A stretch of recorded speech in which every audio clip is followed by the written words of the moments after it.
Eric, why do you think that Mason Mount has struggled a little bit this season? I mean, he was a big signing. You knew him. He seemed a very good fit. I know it does take time, but really, surely this is going to be his big week. But you can look for reasons behind, and there are reasons when you picked up injuries. The back four is not working. We have to make a lot of subs in the back four that have an effect on the balance in the midfield. About the front players, also there we have to make a lot of changes. So then the routines are not there, and then still I think he had his moments where he did very well, but I think it stopped in the moment he got injured. What's his mood like? I don't know him as a person. How determined is he to kind of try and put things right and be a success here? Oh, he's top professional, and he's working very hard in training. Phil. The great United sides of the past, running, titles coming out their ears and European champions and everything. For as well as they played, they always used to say that the first thing they had to do was win the fight to earn the right to play football. Now you're going to have to fight like 3 games on the run, like never before. Everton, who were right in the mess. Galatasaray and Newcastle are really going to come for you. Have you got enough fighters? You said you'd never doubted the footballing ability. Have you got enough fighters and fighting spirit in this squad? There's just where we emphasized on in the last couple of games. First, get into the fight. When you don't have a left fullback, when you don't have a right winger, when you have to swap your team.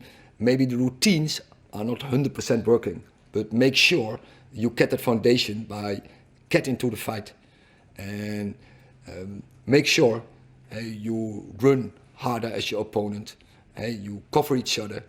You quick reactions, and that gives you a foundation because our players are very good. They have a lot of skills. They have a lot of abilities. So their football is always in there. So once we have our mindset clear and bright, and we are in that fight, we will find our moments where we can do brilliant things, because our players, and as a group as players, are capable of doing that, and I think we have seen that in the last couple of games, and that's why we won 4 or 5. Yeah, I know what you're saying, and I know, putting a midfielder to left back and the fact that a player's running for 90 minutes, you can't doubt that. I mean, but to be fair, you can stick Paula Ratcliffe in and she'll run for 90 minutes, but will she be able to stand up to a midfield battle? That's what I mean, in terms of a fight. Someone who'll square up to you. You've got to have, your Keanes, Robsons of the past. Have you got those sort of characters? Or do you think your message has got through to them that that's what they need as well as the talent? I think the last game showed the personality of the team, and you have seen that players, they stood up and they took the responsibility. They driven the team, they organized the team, and that was the way we got results. Well, with Rasmus, obviously he's not scored in the Premier League, he's scored in the Champions League, as you say. Those relationships between the forwards and him, do you think they're growing? And do you think it's more of a case of he needs to learn how they operate or how the wingers operate to create more chances for him? It's growing, but you can see that we're creating chances. So now it's a matter of time, and they will net in the Premier League as well. But if you score in the Champions League, you will also score in the Premier League, and it's just a matter of time. Simon. Eric, you mentioned the amount of injuries you've had this season, and I know a lot of them have been caused during games. But as a coach, as a manager, have you examined the intensity of training, and have you reduced that intensity, or is it impossible to compromise when you're playing in the Premier League? You already answered the question. But look, it's last year we played the most games all across Europe. Last year was a weird year with World Cup in the middle of the season. every manager is complaining about the shadow. Yesterday I heard a statement of Thomas Tuchel. Every manager, but still they keep adding games to the shadow. Next year they add again 2 games. And the limits are, we already achieved the limits. I think we already across the limits, what players can handle. And then what we see now in the first 12 Premier League games, the standards, so the physical standards are even higher. So in relation to last year, in comparison with last year. So you don't have a choice. Yeah, you have a choice to make.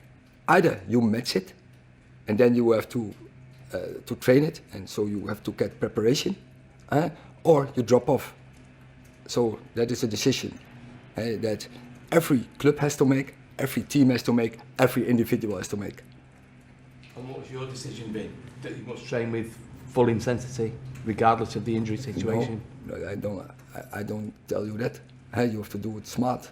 But every top player knows, every team knows that you have to suffer and sacrifice. If you want to get prepared for games, then you have to, in certain moments, in the right moments, periodization, you call it.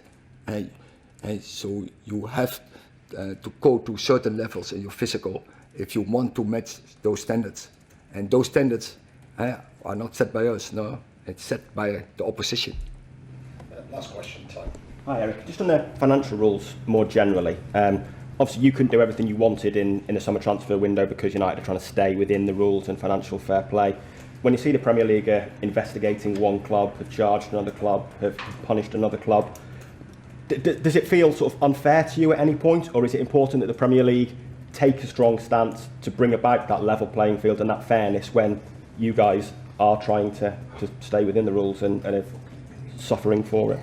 Yeah, but it gives you limitations, and so yeah, you have every time tell me bring this player in, bring this player in. Yeah, but you have to match the FFP rules. So you have to do it, and in those rules, you have to construct the best squad possible. But does it need to be fair for every club? Every club needs to play by those rules. I agree. When you set such rules, everyone has to match the rules, because otherwise it's not fair anymore. So is it good to see the Premier League are taking this seriously? Yeah, but I don't know everything from it, so I don't know every detail from it. So if you want to drag me in that point, no, I'm not a financial expert. There are others in the club who are dealing with that.